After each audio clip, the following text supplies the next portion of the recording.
Have you ever noticed that movies or shows about disabilities tend to focus on the same things? I'm not just talking how it's usually about a white, straight, cisgender male, or that his working class family somehow never seems to have issues with money. Although that is kind of odd given statistically many disabled people are much more likely to struggle with poverty, and there is a higher chance of being disabled if you are black, indigenous, or queer.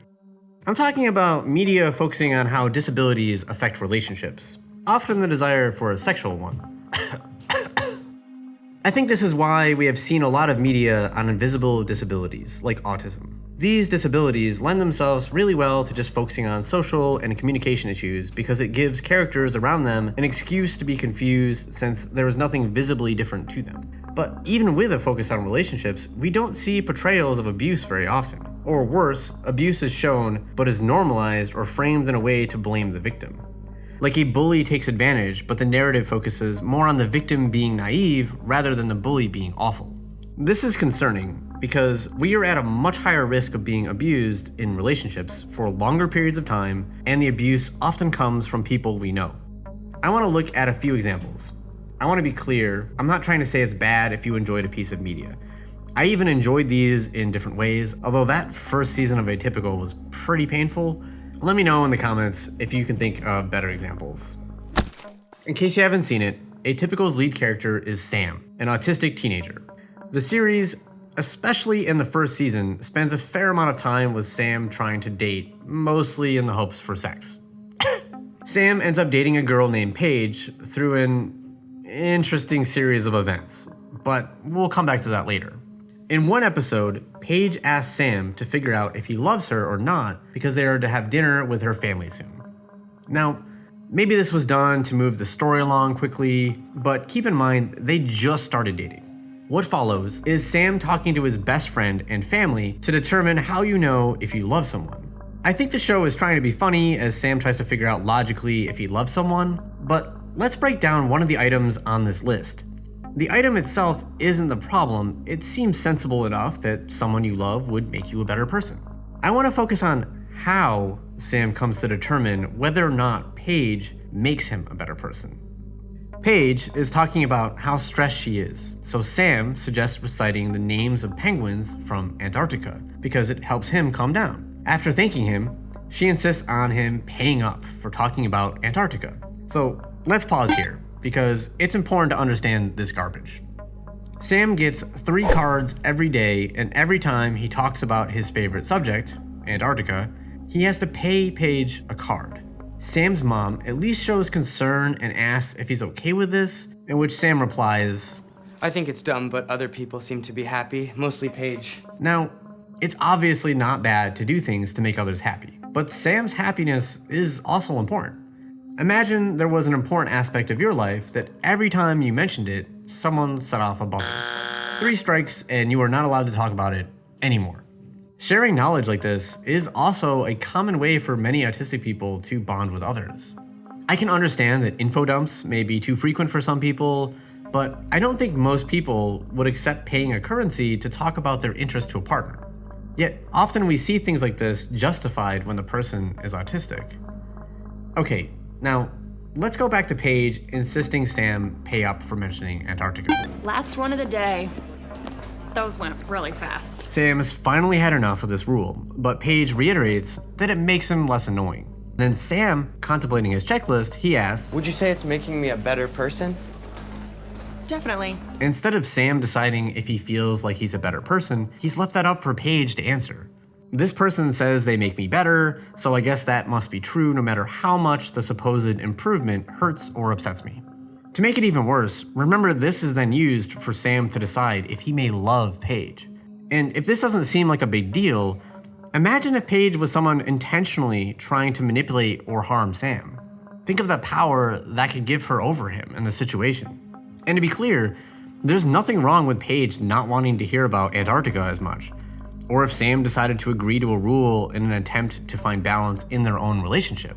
But it would have to be his choice, and Paige has decided not just what is acceptable to her, but is trying to control how Sam interacts with everyone else as well.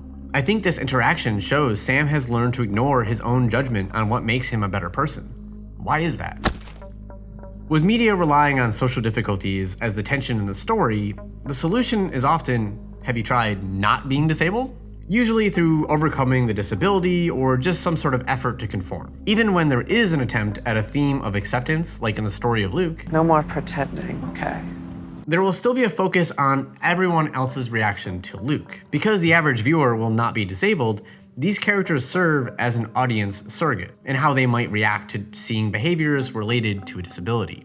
So when their responses improve to Luke as he succeeds, or in other words, becomes more normal, the message is Luke has done good. The problem is, we are not shown any reflection by any of the other characters. There's no recognition that their actions toward Luke were terrible. God, what am I supposed to do? Am I supposed to lock you up? Well, I felt like drowning you in the bath more than once.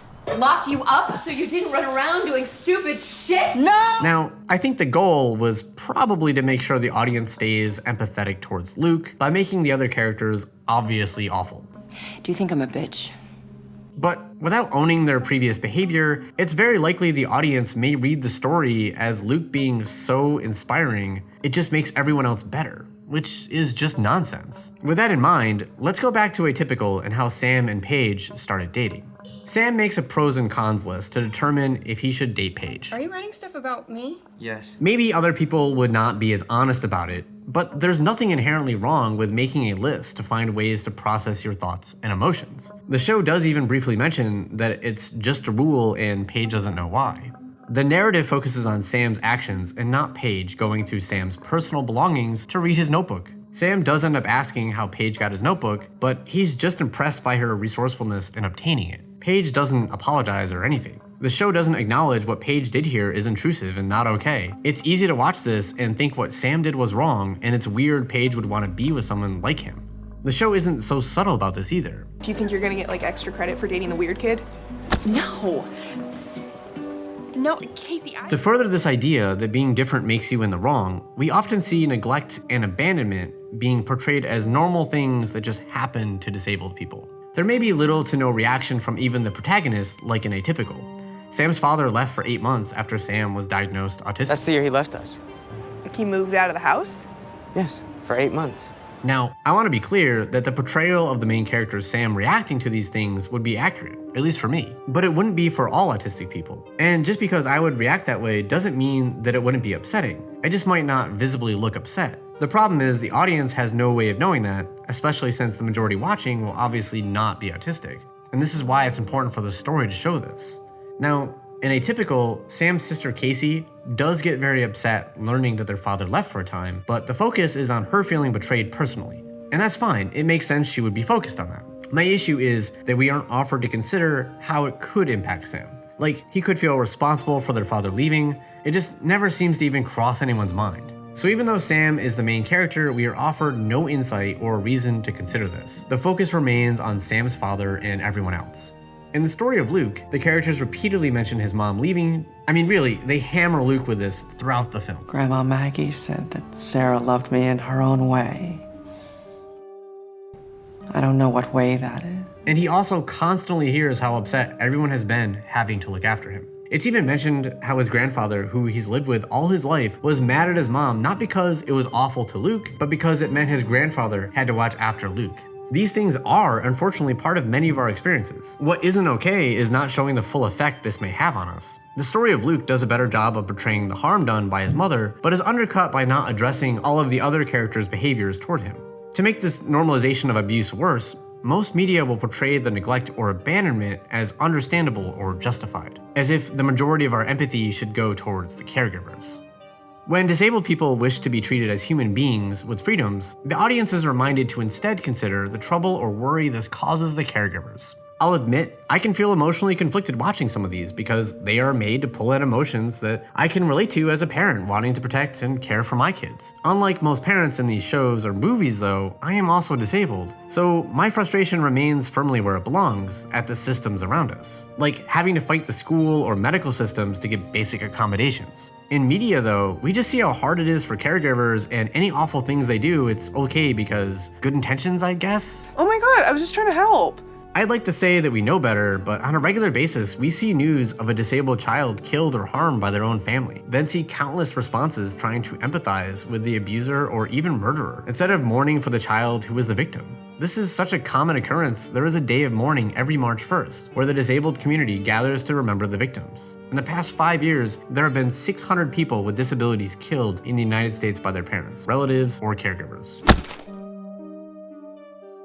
So ideally, we just fix capitalism and disabled people's needs are met and this problem just goes away. But until then, we need to see more intersectional issues that disabled people actually face. More complex stories that don't just use disability as a replacement for plot and character development. I would love to see caregivers who are also disabled so we could see more nuance, rather than the tired insistence of following rules to fit in. It's bad enough that many of us learn to hesitate to reach out for help, which can leave us vulnerable if we are experiencing abuse. But those very rules that we have been taught may restrict us from doing so. Because how often do you think an authority figure is going to include a rule to have them self-reported if they are the problem? Thanks for watching, everyone. I know it's been a while since the last video. My response video will be going up to the questions you had in just a couple days. It's all set. I just want to get a real video up first. I'm starting to get settled now, and ideas are going, so I'm expecting to get things out a lot more often. Here's to 2020 ending, and I hope you've all been well and safe. I'll see you again soon. Does this mean I have a paid job? Some people can scratch out an existence on what you'll be receiving.